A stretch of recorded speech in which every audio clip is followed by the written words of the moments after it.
Hello. I am Jovanna Vidal. I am so excited to do this with you, for you today. Today, I wanted to bring on someone who has read my book, Teen Anxiety No More. She is one of my special younglings. Her name is Nicola, and I am excited to her. It's going to be really casual, really low key, and get a feel for where she's at and maybe how my book may have helped her. So I'm excited to do this and I can't wait. All right, I'm bringing her on. Welcome her. Nicola, Hello. how you doing, my love? Hi. I'm good. How are you? I'm doing great. Thank you for asking. So I was just sharing how you are one of my very special younglings. You are so involved and so contributive to my Oh, channel and to my social media with your beautiful posts and comments. And so I just wanted to bring you on to have this chat with you. So tell me a little bit about yourself. yeah. So hi guys. I'm Nicola. Well, I'm 21 years old. I'm actually in the UK. Well, originally from Hong Kong, but been in the UK, studied there for about since 2017, and I'm currently doing a master's in child and adolescent mental well-being. Because as I aspire in the future, I want to become a counsellor for children, like or schools, or mental health and education, or even be a coach like the wonderful Jovanna Vidal and Catherine Norland, who have both been so inspirational. Oh, you're so sweet, Nicola. That is so amazing. You're doing a master's. Wow, you're up there. No wonder you get stressed out with uni. I'm also a mentor for a child who's like 11 years, who's got like probably mental health issues. So yeah, like kind of like, I meet them weekly and I take them around. So as what I do as well. And also weekly, I volunteer as a teaching assistant to year two children in a school, primary school. I love that everything you do has some component of mental health, of giving back, of counseling, of kind of spreading the information you learn in university about helping kids and adolescents and preteens, being 11 years old. So tell me, what does mental health mean to you?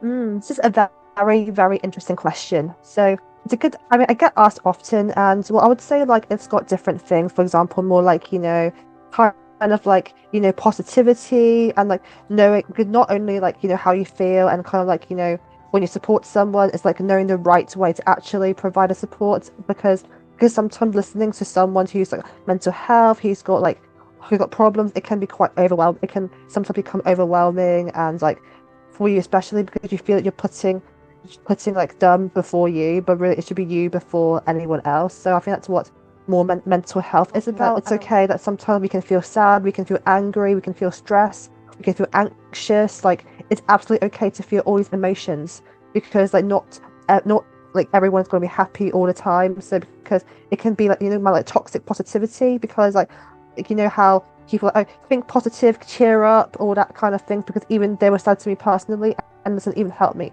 Honestly, it just makes me feel worse. Or like if I'm upset, they ask me why are you crying, but actually it doesn't really help me. It just makes me want to cry more. Wow, you've said so much that I want to touch on. Thank you for giving me so many Oh, things. sorry, No, sorry. If I do talk too much, you can stop me. no, that's beautiful that you can touch on so many different aspects. I love that because I wrote this book, Teen Anxiety No More, because I myself suffered through a lot of years and decades of anxiety. And as you know, on my channel on YouTube, we discuss things about anxiety and fear and emotions and crying and it being healthy to cry. And I'm a big proponent and a big supporter of releasing the emotions, to your point. So I've been very transparent about my anxiety. Have you ever experienced anxiety and how does it manifest in you? Oh, definitely. Yes, I've experienced anxiety or academic anxiety and coursework. It was like it was like a deadline, and I think my teacher said, "Oh, if you hand in your coursework before the end of the lesson, you get an accommodation or recognition for like what you've done." And actually, I was like kind of like I was kind of halfway there. It was so stressful. I was trying to finish on time, and then I felt I had to like walk out of class because it was just so much stress, and then I was feeling like anxious, worried. and my teacher said, oh, like, so it was fine for me to walk out, and then I started crying about it, and then she was just kindly like walked with me to calm myself down, and then she was like trying to keep myself from talking about the lesson and how like and kind of like said talk about something else to kind of like cheer me. For example, she was like, oh, it was nearly Christmas. I remember that session. She's like, oh, what are you going to do for Christmas to kind of like keep myself from like thinking about just because I'm overwhelmed, just because I'm anxious, it shouldn't stop me. It shouldn't like because sometimes off-putting tasks can actually make you more anxious, make you more stressful. So kind of more leaving it to the last minute. So I think I've still have to push myself, still do work on it regardless of how I feel, because it's not going to help you. Like you can't just avoid the challenge. Because I think I remember from Catherine, like Catherine Norland did a video on about like on tips on how to avoid how to do a task, but then you find it off-putting. So I think I've learned from her about how like some that the task that you have to do, like more like prioritizing, like what you should do and versus what you want to do, no matter how much you don't want to do it, because there's stuff that I hate doing, but I have to do it. Yes.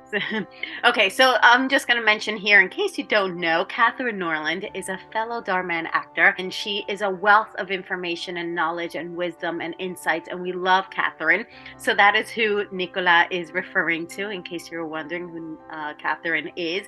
And you can follow her on YouTube and Instagram. She's always putting out inspirational tidbits, and we love her for that. So if I'm understanding correctly, you would say that one of your bigger triggers for anxiety would be academic. So it's school, your school work. That's where you feel the most anxiety around. Definitely. So you, I believe, read my book, Teen Anxiety No Mhm. More, and I wanted to know what points did you take away from it that you think maybe have hopefully helped you. Literally just looking through your book today, so I kind of feel like, oh, I have to review stuff. But I mean, I would say overall, like a lot of it's interesting. So I would say, like because how one of your last live, right? How I would recommend everyone to watch it. It's like because it's like Jovanna was giving so many messages. I literally had tears in my eyes. Like kind of like it's kind of a trigger warning. Like it's got like saying, oh, she's like, you're not alone. You're not yourself. We are here for each other, and like kind of giving support, and like just kind of like saying that, oh, we should reach out to loved ones, even just like post on social media who make it popular. She's always like smiling and laughing, may have a happy childhood, but then but you don't know the struggles inside, and you don't, and maybe what they're showing on social media is just an illusion. True. So, my lives on YouTube, they happen whenever I am available. I'm not filming, but they're called Friday Lives because I share a lesson for the week and where I'm at. And again, I've been very transparent with my journey writing the book, in my acting career, just recently married, and I feel like it's a really cool place for so many of us to get together and have community and like get to know people and get to make each other feel good about where we're at. We're not afraid to go to some places that are just real and raw. And that's the world, right? We can't just, to your point, Nicola, sugarcoat everything. Not everything is rainbows and sprinkles. you know Very true. and that's why I love that space, because we have all come together now going on 2.5 years, every Friday in some way, shape, or form, and it's just my way of really um, holding someone's hand. You know, Oh, that's yeah, it's really fun. special. Yes, it's like really, but yeah, I just love it, Giovanna. I love how you mentioned about holding someone's hand. It just feels so special because actually, when I was in year 7, year 8, I was going through one of like my toughest times of the year. It's like 'cause I was bullied. I had like friendship issues. Like about how I had friends who betrayed me, exclusion, and then cyberbullying even. Like kind of saying to me, oh, if you do this, you're gonna die and all that. It was really like, and then so that, oh, you have no friend. I know it's it's so vile.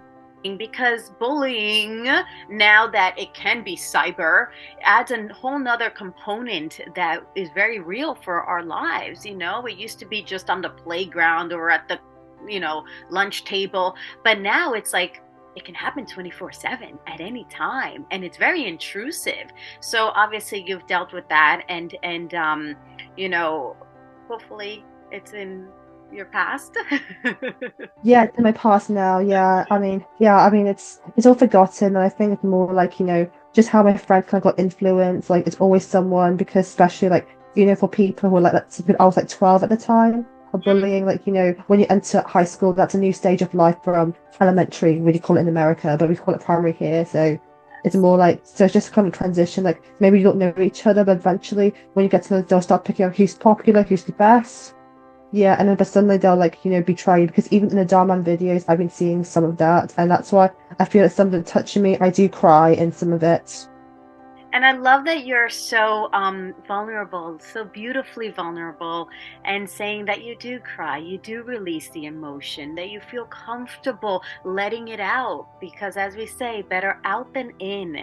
When we hold on to emotions, that's when we get ill, that's when things spiral out of control, and that's when we try to grasp onto a life that we really can't control, but we can go with it and flow with it. And that I love that you're being so transparent, and that you just shared that you let the tears flow. It's a beautiful thing, and it's not fun, but man, you feel better afterwards.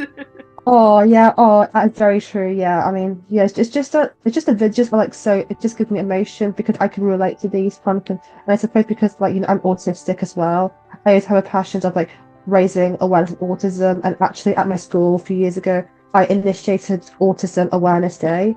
So I kind of got my school to wear, like, bright color clothing, and like, and donate £2 to charity. Well, I don't know how much in US dollars, but £2, like, to an autistic charity. And then, I was mentoring this non-verbal girl, like she's 16, but mentally she's more of a 6, 7 year old. So, like, yeah, so it's kind of doing that with her, like, every week. And during my times in year 12, year 13, well, grade 11, grade 12. So, I mean, I enjoy it. And I think it was really helping me, kind of like, it helped me grow, like learning about different people, like, kind of learning about, about sign language, or how she communicate, like, how the pictures, like using pictures to like communicate with me. And that's why how it got me into like learning sign language, because what if you've got someone who's deaf? Yes. That is so Yeah. amazing, Nicola. I am so proud of you. I tell you this so Oh, frequently. You do so much. You manage like 4 different Instagram pages. You volunteer at school. You mentor younger, gals and guys, and the fact that you are on the spectrum, and that you're so beautifully eloquent, you're so beautifully giving, you're so brilliant. You're such a bright star in the world, and I'm just so proud of you. I'm so proud of everything you're doing and how you're giving back and giving forward. oh, that's so sweet of you, Jovanna. I appreciate it. Well, actually, just, yeah, I know I wrote a poem about autism 2 years ago called Acceptance, like, kind of like, telling people that we should accept people with, like, accept autistic people for who they are, and just so, and like, because, and how, and telling people that we shouldn't have to like fit in a mode to like be cool, and that Mm. we have to be authentic. You know how you said, like, I think was it a few weeks ago in your live, you said, use the word authentic. I commented it was fantastic, and you were pointing out like it was really interesting. Yeah, and I'm gonna have to take that snippet, because how that word authentic and authenticity didn't mean much to me, and it was for so many years, because I didn't understand it, and just recently I'm like, wow, when I was able to step into myself and be me, despite and regardless of what anybody said or did, then that's how I began to draw closer to that word. I knew what it meant, but it didn't have significance in me, the way it should have and now does. So I just love that, Nicola, that you just bring up so many great topics of conversation. You introduce thought and acceptance and awareness around so many different key issues. And so I just really want to commend you, and I want to thank you for raising your hand to do this. We've been trying to schedule it for a while now, but It's all right. Yeah, I put in a lot of effort into revision. I come see teachers. I'm probably one of the only students who actually goes to the academic drop-ins, but the grade doesn't improve or the grade isn't as good as it should be. And I think that's probably why I do a lot of extracurricular activity, because often I get to, oh, I do a good job, I do well with it, and I think that's probably my strength in my area. So yeah, that's probably why I was like getting very involved in all these things. Like actually, but even teachers and even like family were a bit parents were concerned of me like were doing too many activities, and I think they wanted me to prioritize my studies and like focus on them and not do too many activities or help out. I mean, I've been helping out teachers. I've been doing all that.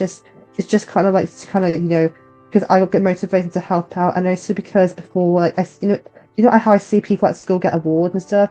It's amazing what they do, so it kind of inspires me to be like them. But unfortunately, instead of being like them, the stress increases. Well, I just love that you know what your strengths are and that you continue to build them up. So many of us are told, like, what are you not good at? Work at that. But I think there's a shift now, and the shift is realize, identify what your strengths are and get stronger at those. So it's a beautiful thing that you, at your young 21 years old, you're already identifying that you want to strengthen your strengths. So good for you. I gotta be careful here because but academics aren't for everyone. You know, there are extracurricular activities that if they speak to your heart and they speak to your soul and that's what you want to do, then I guarantee you that there is something there for you in the future.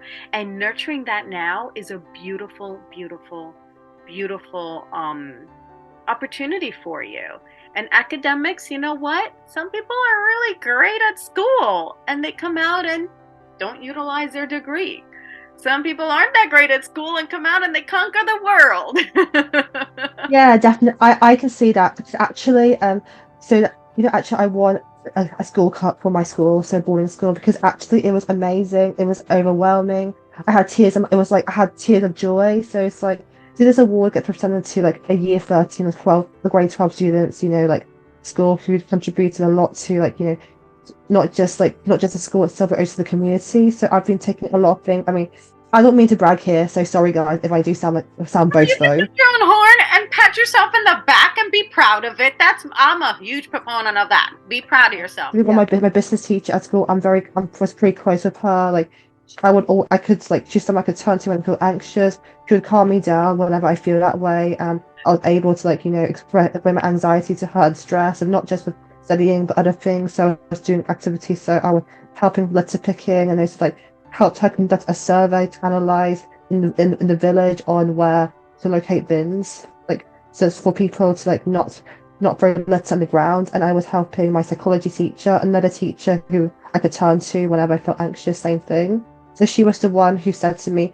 I wasn't upset because I failed. I was upset because I cared about my studies. And she was like, I'd rather see someone who actually puts in a lot of effort to their studies than those who just won't put in anything. That's what I like about you. And then I was helping her with the mental health awareness week, looking at. So I was thinking of doing thank you cards. So kind of putting kindness into mental health, because sometimes people may just say, oh, may just keep a compliment to themselves. So kind of like, and then maybe like just teaching about gratitude and appreciating others. So like kind of ask them simply saying thanking for being a good friend, being their teacher, saying to the teachers, oh, they had a good lesson because the teachers put an effort into it, and kind of just being gratitude, like showing like appreciation. And like gratitude is probably one of my favorite things as well, is like kind of like being grateful and then just saying how much you value this. So that's kind of what I was like saying to like of what I introduced, because I'm actually back at my school in Hong Kong. We had that happening. I was in the committee, Kindness Week committee, for 3 years, and I was doing all that. So and that's how I proposed some new ideas into Mental Health Awareness Week, and it went very well. An important event. It touches my heart, and I think it's just more being inclusive to people who are different to us. So in a way, it did work out, and it was very successful.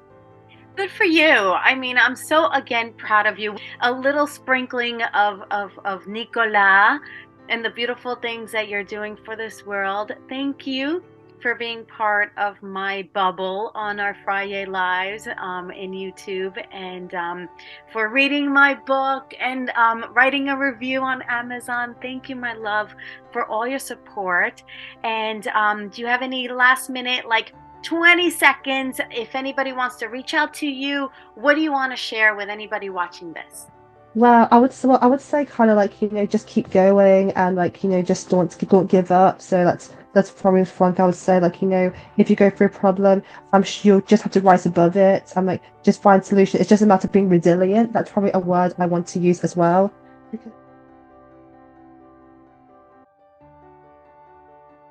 Say I run activities for children, like looking at like doing activity that helps building resilience. Like if you fail something, just like just don't worry about it. It's your failure teaches us something. Not everyone is perfect. We all make mistakes. We all fail. We all experience things, and it's okay to like fail. It's okay to make mistakes. I mean, if you felt embarrassed or humiliated yourself, it's okay because I mean, we've been through it as well. So you just have to like improve, like kind of like because I mean, you shouldn't stop yourself from like from doing something because you were discouraged. You just have to keep on going and just don't just keep going, just carry on with whatever you're doing. You have to help others, to work hard, not give up. I love that. So yes, keep going.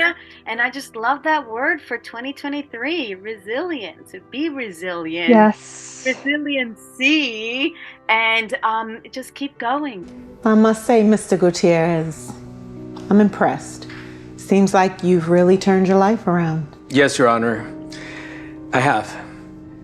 I have started an even bigger company with my new partner. My health is back to normal, and I'm very proud to say that I haven't taken a single pill in over a year. That's incredible. You know, the last time I saw you, you looked so knocked down. May I ask what changed? Well, as a good friend reminded me, you don't lose when you get knocked down. You lose when you don't get up. And well, Your Honor, I had to learn to get myself back up again.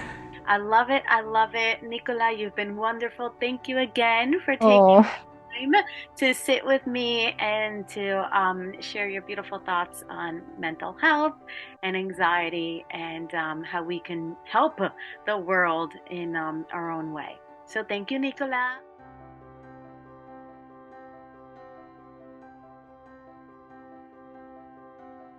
I am going to close us out. It was such a pleasure to bring this little chat to you, and I look forward to doing more of these. So if you're interested in doing one of these with me, just reach out to me and we'll schedule it. All right, y'all. Big love. Bye for now.